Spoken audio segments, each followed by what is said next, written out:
Hello, my name is Martin Hinsch. In this talk I'm going to give a brief general introduction to modeling. There are two types of models that I want to talk about. First, predictive models and then explanatory models. So let's start with a few examples. In the top left you see the famous Miller-Urey experiment from 1952, where Stanley Miller attempted to test how life might have originated on early Earth. Below that we see a scaled down model of a ship in flowing water. On the top right we see a population dynamics model of two interacting populations, a predator and a prey population. And finally we have the output of a complicated weather model. Let's focus on the lower two examples first, and we'll take a small detour via something that is not a model. So look at these two examples. Let's assume we want to throw a ball and hit a net. Usually what we would do is we would not start calculating gravitation and friction and laws of motion and things like that, but we would use our intuition and our experience and would be usually quite fine with that. On the other hand, if we want to send somebody on to the moon, as we can see on the right hand side, we would be quite mad to use intuition or experience alone.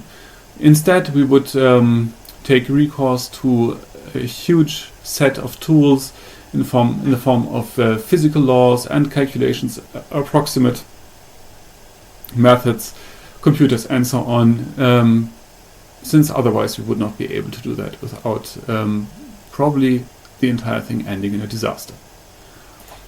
So what we see is that for some problems our brains are not equipped to handle them. We're just not able to think ahead precisely enough. So we have to use some form of formal tools, calculations. What does that have to do with modeling? Let's look at another example, this time a proper model. This is the cases of COVID-19 in parts of China and the rest of the world at the beginning of this year. As we all know, governments have since then struggled to contain the pandemic and to find ways to minimize fatalities while at the same time keeping the economy on track. And the way they are doing that is usually by employing some kind of modeling. So this, for example, is a very, very simple classic epidemiology model. It's called an SIR model, with a susceptible, an infected and a recovered or removed population.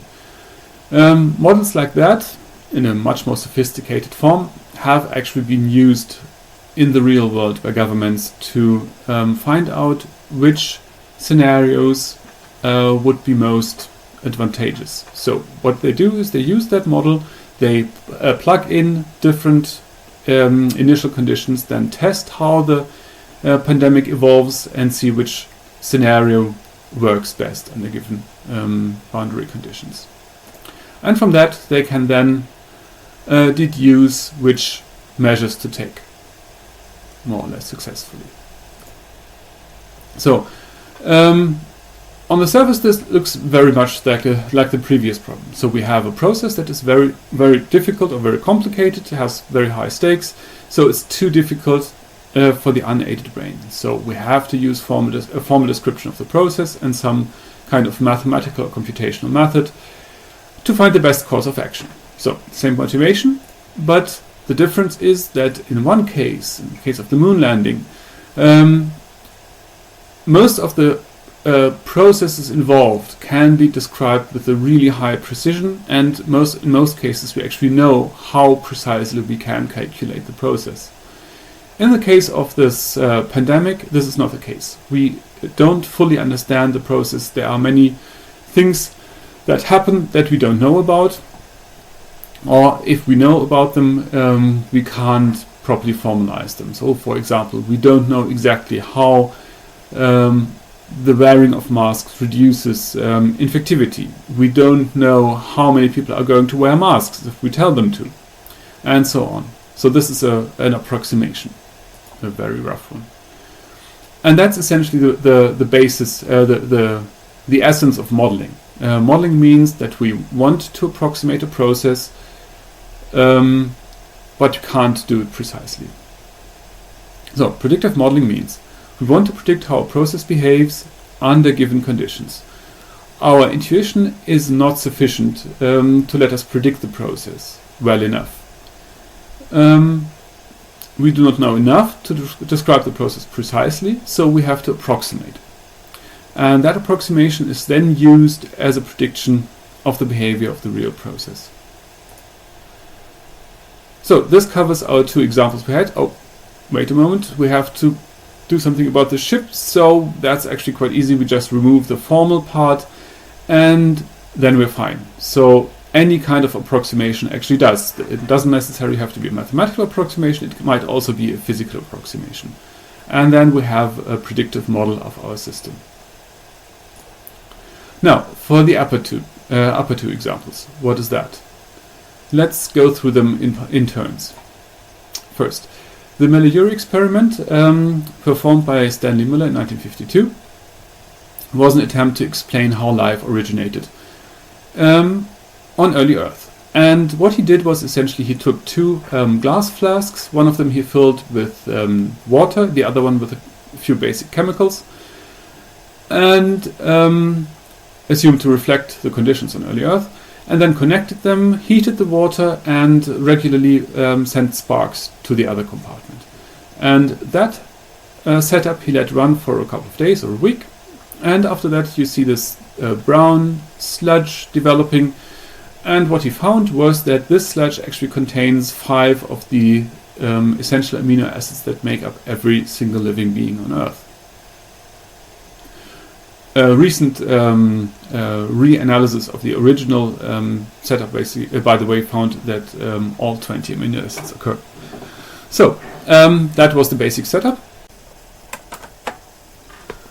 The other example is a very famous model in population biology and ecology, the Lotka-Volterra equations. Vito Volterra was inspired by his future son-in-law, who observed that during World War I, the proportion of predator and prey species and individuals in fish catches fluctuated. So what he tried to do is to understand why that was the case. So he did that by writing down the population dynamics of two populations, one predator and one prey species, and then adding interaction terms to them. So the effect of the predator on the prey species and vice versa. And extrapolating from that, what he found was that he actually found fluctuations under certain parameter conditions. So if we compare the two examples, what we can see is that the basic structure is pretty similar. So we have a very general question, we implement some kind of system, some kind of model, and from the behavior of the model we make inferences concerning the original question. It is important to note that in neither of those two cases we are after any kind of prediction. So we are not interested in predicting the number of predator individuals next month, or the number of prey species left over after a certain time, or trying to predict whether life is going to emerge on a given planet. Instead, we are really after understanding the system. So if we look at the questions more thoroughly, we can see that our models do not actually answer those questions. So we can't answer why predator and prey species fluctuate given the model. We can't answer how life originated given Miller's experiment. The questions we can answer are much more specific. So what we can answer is whether the fluctuations in these populations might be a consequence of their interactions. The model clearly shows that they might. And are the conditions of early Earth sufficient to spontaneously generate ingredients for life? The experiment clearly shows that yes, they might be. So let's look at the structure of what we've been doing in a bit more detail. What we have in general is we have some kind of opaque reality that we find difficult to understand. We observe some aspects of the behavior of that reality. We try to copy the process that generates that behavior by implementing a model, and hopefully the behavior that that model generates is similar or identical to the behavior that we have observed. In the first class of models that we looked at, so the predictive models, what we're interested in is actually trying to replicate that behavior as accurately as possible. So we want to know exactly if we change the conditions a bit, how is the behavior going to change? Or if we just look at the future, how is the behavior going to be in the future? Which means that in a predictive model, we are actually not really interested in the upper part of the process. We can, in principle, ignore that entirely. And there are actually cases where people have done that. So instead of implementing a model of a process, they have used, for example, artificial neural nets to directly predict the future behavior or alternative behaviors from the observed behavior. Now, if we look at the other type of model, the explanatory model, the situation is slightly different. What we're interested in here is, of course, the behavior, but only insofar as it tells us something about the process that's happening. So we want to know how this part up here, the complicated reality, generates the behavior that we observe. And to do that, what we have to do, since we can't observe that part directly, we don't really have a handle on it in most cases. That's the reason why we start modeling in the first place. What we have to do is we have to pick parts of that process that we think is relevant for our observed behavior, since we can't really look at it directly, implement it in a model, and then see whether the behavior we get out of it is similar to the behavior we have observed. And the thing we can prove with that structure is that if we find one particular implementation of that process that generates behavior that is similar to the one observed, that this is a sufficient logical structure to generate that behavior. So in the end, what this type of model really does, it serves as a proof of concept that demonstrates that one particular mechanism is sufficient to cause a specific type of behavior. To sum this up, explanatory modeling really means that we observe a phenomenon, we have an idea of the conditions that may cause this phenomenon. So the conditions that have to be prevalent and the causality that causes the behavior that we observe. But our intuition is insufficient as a proof, so we can't just conclude from that idea that it has to be true. Therefore, we need to replicate the conditions in some kind of approximate representation, either formal or physical, and then run it to see if the behavior that we observe, that we want to prove, actually occurs in that representation. So, some parting words. First, a model is always just a tool.